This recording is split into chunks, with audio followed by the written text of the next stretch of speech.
Congratulations. మొత్తానికి Telangana CPI రాష్ట్ర కార్యదర్శిగా నియమితులయ్యారు. Thank you sir, thank you. So me voice ప్రభుత్వాల మీ భాషలో చెప్పాలంటే మెడలు వంచే పరిస్థితిలో ఉండాలిగా. మా జిల్లా వారికి ఎప్పుడైనా సరే అటు పోలీసుతో ఫైట్ ఉంటుంది. మొన్న కూడా ఏదో ఖమ్మం ఇన్స్పెక్టర్ ఏదో తెలుసుకుందాం అన్నారుగా. కాల్పులు జరిగినాయి. ఒకసారి సిఐ నేను కొట్టుకున్నాం, ఒకసారి ఏఎస్పీ నేను ఐపీఎస్ నేను కొట్టుకున్నాం. ఇప్పుడు పోలీసులు కూడా కొట్టిన చరిత్ర తమరిది. అయితే మిమ్మల్ని అదే నారాయణ అడుగుతా, మిమ్మల్ని అక్కడికి డెప్యుటేషన్ మీద పంపమని.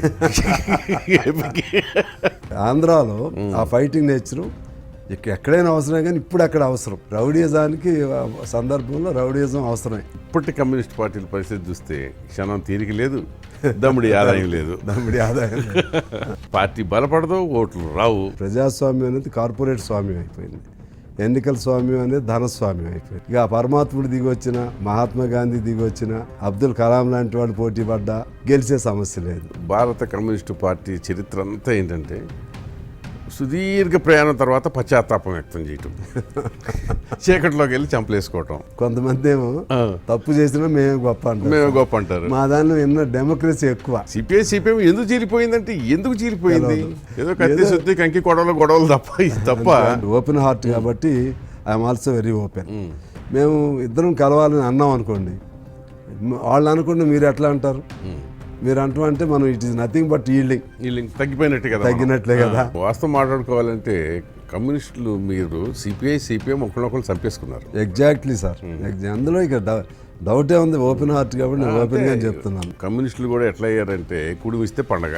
8 సంవత్సరాల పాటు మీ మొహం చూడకుండా మీకు ఇన్ని మంచినీళ్ళు కూడా పోయాను కేసీఆర్ పిలిచి ఇంత బిర్యానీనో లేకపోతే మటనో పెట్టంగానే పరిగెత్తుకుంటూ పోయారా లేదా? మా అవసరం మాకుంది, దేశ అవసరం దేశానికి ఉంది. ఏంటి దేశ అవసరం? బీజేపీ అనేది అది దాన్ని కొద్దిగా పెదగనిస్తే మింగేస్తుంది. మరి కాంగ్రెస్ ఎందుకు వదిలేశారు మునుగోడులో? ఆ సమస్యలో మేము ఎట్లా చేస్తాం? అది మునిగిపోతుందని తెలిసి. ఎవరు చెప్పారు మీకు మునిగిపోతుందని? మా అంచనా అది. కమ్యూనిస్టుల అంచనాలు ఎప్పుడు తప్పిస్తాయి కావచ్చు.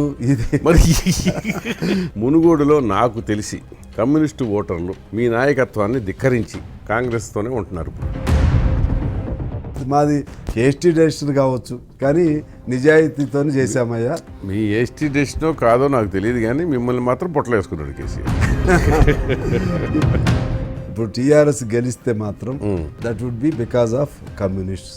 మీరు పక్కా రాసుకోండి. కేసీఆర్ కాంగ్రెస్తో కలవనంటున్నాడు, సొంత పార్టీ పెట్టుకుంటాను, జాతీయ పార్టీ. మరి ఎట్లా అవుతుంది? దేశవ్యాప్తంగా ఇంత ఉండాలని లేదు, ఇక్కడ కూడా అన్ని బాగుంటేనే ఉంటాం. పార్టీ ఫండ్ ఇచ్చారంటారు, నిజమేనా? ఇంతంటే అంత చెప్తారండి, ఇంతంటే అంత. తెలుగు రాష్ట్రాల్లో దురదృష్టవశాత్తు కమ్యూనిస్టు నాయకుల మీద కమ్యూనిస్టు క్యాడర్కే నమ్మకం పోయింది. మా వాడిని కొనేసినట్టున్నారంటున్నారు. తెలంగాణ సిపిఐ రాష్ట్ర కార్యదర్శి కోనంనేని సాంబశివరావుతో ఓపెన్ హార్ట్ విత్ ఆర్కే ఆదివారం రాత్రి 8:30 గంటల 30 నిమిషాలకు